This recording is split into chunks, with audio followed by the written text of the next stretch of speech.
Asante. Naitwa Mwahija Kisoma.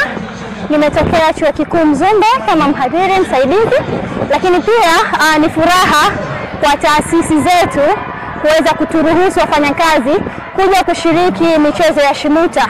Kiukweli kabisa, kutokana na majukumu yetu ya kazi kuisaidia serikali ya Jamhuri ya Muungano wa Tanzania kutoa huduma kwa wananchi, hasa kwetu taasisi ya elimu MEDI, ingekuwa vigumu sana kuweza kuturuhusu ama kupata nafasi ya kuja kushiriki kwenye michezo. Lakini taasisi yangu naishukuru sana kuweza kuturuhusu kuja kufanya michezo ya Shimuta na hatimaye binafsi kupewa nafasi ya kushiriki kwenye mbio. Kawaida mimi ni mkimbiaji wa ndani na nje ya nchi, lakini pia najivunia kuwa bingwa siku ya leo wa mita 1500, mshindi wa kwanza.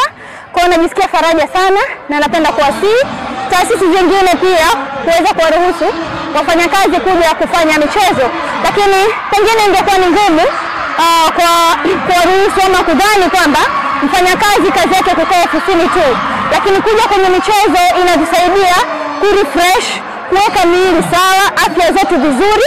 Kama afya ikiwa nzuri, tunaweza kutoa pia huduma nzuri kwa wale ambao tumeaminiwa. Anza ngoja nikwambie, kuanzia jana niseme nilishiriki mita 5000. Kibaya au sisemi kama ni kibaya ni kizuri, nilikuwa mtu wa pili. Baadaye nikaja nikashiriki mita 800, nikawakata nikawa mtu wa kwanza. Lakini leo kama ulivyoona, wakati tunaanza mbio za 1500 tulianza nikiwa nyuma. Kwa nyuma ni technique, kwamba nawasoma mpinzani wangu nguvu yake iko wapi. Kwa nini nilibaki nyuma kutunza nguvu? Kama ulivyoona mita karibia 300 za mwisho nikaweza kutumia zile nguvu ambazo nimebakisha kunipa ushindi ambao leo hii imenipa ndani mita 200. Nimeweza kusprint na hakuna aliyeweza kunikamata. Hiyo ndio siri pekee. Kutunza nguvu wakati unaanza, lakini mwishoni kujimaliza kwa nguvu zako zote ili uweze kupata ushindi.